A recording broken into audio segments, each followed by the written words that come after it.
அண்மை செய்தியை பார்த்துக் கொண்டிருக்கிறோம். செப்டம்பர் 13ஆம் தேதியன்று 3 மாவட்டங்களில் தேர்தல் பிரச்சார சுற்றுப்பயணம் மேற்கொள்ள விஜய் திட்டமிட்டிருப்பதாக தகவல் வெளியாகியிருக்கிறது. இது தொடர்பான கூடுதல் விவரங்களோடு இணைகிறார் எமது செய்தியாளர் மகேந்திரன். வணக்கம் மகேந்திரன், உங்களிடம் இருக்கும் தகவல்களை சொல்லுங்கள். 2026 சட்டமன்ற தேர்தல் நோக்கி தமிழக வெற்றி கழக தலைவர் விஜய் மக்கள் சந்திப்பை நிகழ்த்த திட்டமிட்டிருக்கக்கூடிய நிலையில் வருகிற 13ஆம் தேதி தனது சுற்றுப்பயணத்தை திருச்சியில் தொடங்குவதாக திட்டமிட்டிருக்கிறார். அதன்படி ஒரே நாளில் 3 மாவட்டங்களில் கிட்டத்தட்ட 112 கிலோமீட்டர் பயணித்து பிரச்சாரம் மேற்கொள்ள விஜய் திட்டமிட்டுள்ளார்.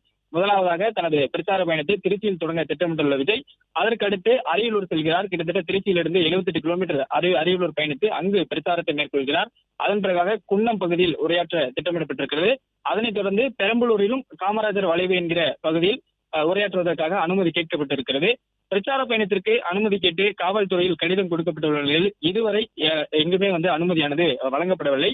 7 முதல் 8 மணி நேரத்திற்குள் திருச்சி, அரியலூர், குன்னம், பெரம்பலூர் ஆகிய 4 இடங்களில் மக்களை சந்தித்து உரையாற்றுவதற்கு ஏற்பாடு செய்யப்பட்டிருக்கிறது.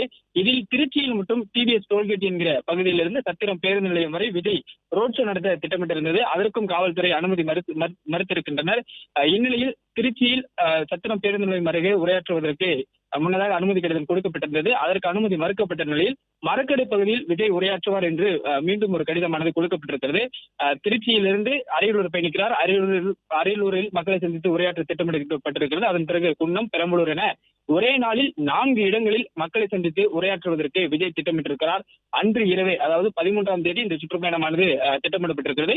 13ஆம் தேதி 4 இடங்களிலும் சுற்றுப்பயணத்தை முடித்துக் கொண்டு 13ஆம் தேதி இரவே சென்னை திரும்புவதற்கும் திட்டமிடப்பட்டிருக்கிறது. காவல்துறை அனுமதி வழங்குவதை பொறுத்து விஜயின் சுற்றுப்பயணம் அமையும் என்று தகவல்கள் சொல்லப்படுகிறது.